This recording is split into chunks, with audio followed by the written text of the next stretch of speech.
Master Bow. Open wide. Drink up.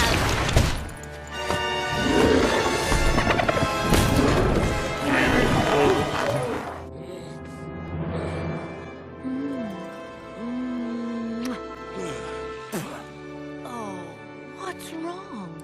Afraid I have cooties? Dip the apple in the brew.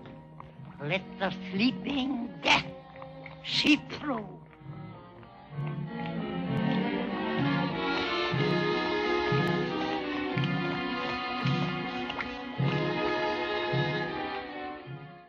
I'm going to start off with the bad news first. Sadly, poisons in Pathfinder are just not as good as you want them to be, for a number of reasons that I'll get into in just a second. And yes, there are definitely measures you can take to improve your chances of getting poison to work for you. But I want to start off by giving you some basic general information about poisons in Pathfinder. Poisons come in 4 types. These are based on how the poison is introduced to your target. First off, there's contact. This is when it touches the bare skin of your target. This can also work as an injury poison. Contact poisons typically have an onset of 1 minute. The onset is the amount of time it takes poison to become effective.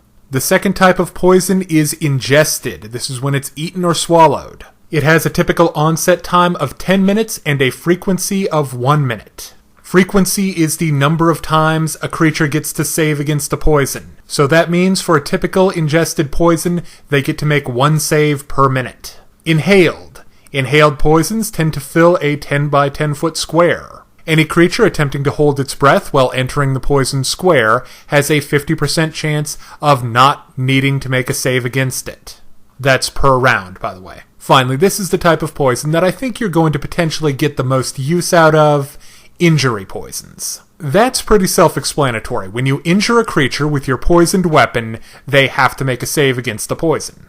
Applying a dose of poison to a weapon or a single piece of ammunition is a standard action. Whenever you apply or ready a poison weapon for use, there's a 5% chance that you will be exposed to the poison. This does not use up the poison, but you still get poisoned, and you need to save against it. The good news is, if you have the poison use class feature from one place or another, you don't need to worry about it. Another important feature of poisons is that multiple doses of poison do stack. So, if there's a poison active in a creature's system, and it fails its save against poison a second time, it increases the DC of future saves against poison and the duration that it's poisoned for. Now let's get into the big 3 problems of poison and how we can solve 2 of them. First, poisons are expensive. Some of the better ones will cost you thousands of gold. Fortunately, we have a way around that: craft alchemy. When you're attempting to craft a poison, its craft price is 1/3 its base price. To use an example, drow poison will cost you 75 gold if you buy it at the drow store or something. But if you're trying to make it yourself, it'll cost you a mere 25 gold.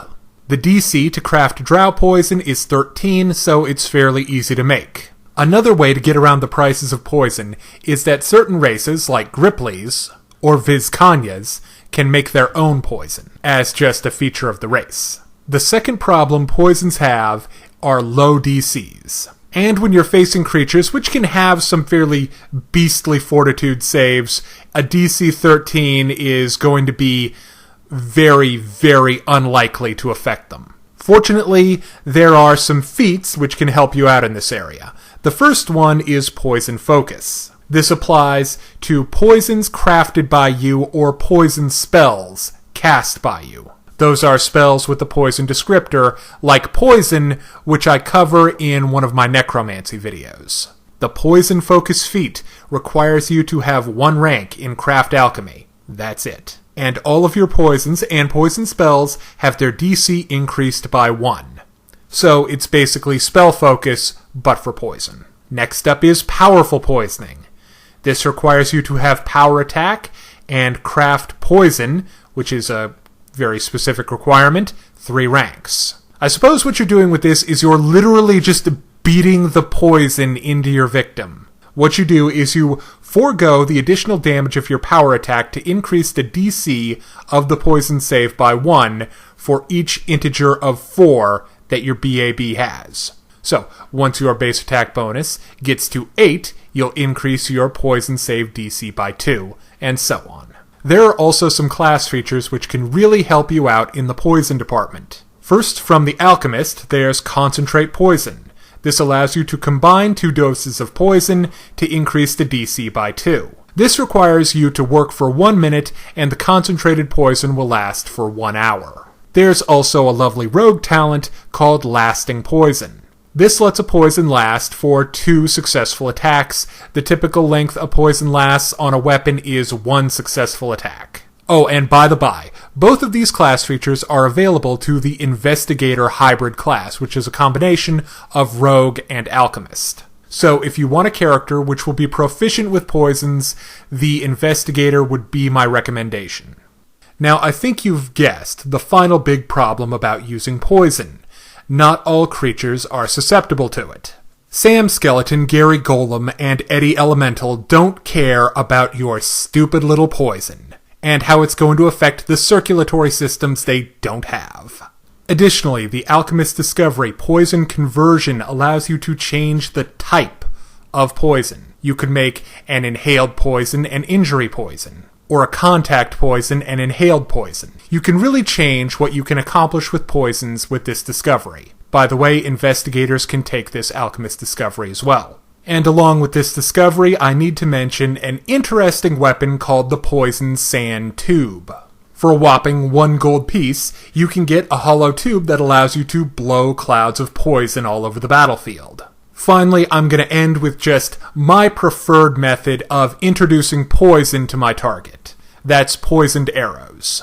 In order to get the poison to stick, metaphorically, I think the way to do it is to just attempt to poke them with it over and over again, because with stuff like drow poison, they only need to fail their save once, and they're yours. Thank you for watching D6 Damage. If you're interested in more class analysis and gameplay guides for Pathfinder or Dungeons & Dragons, check us out right here on YouTube.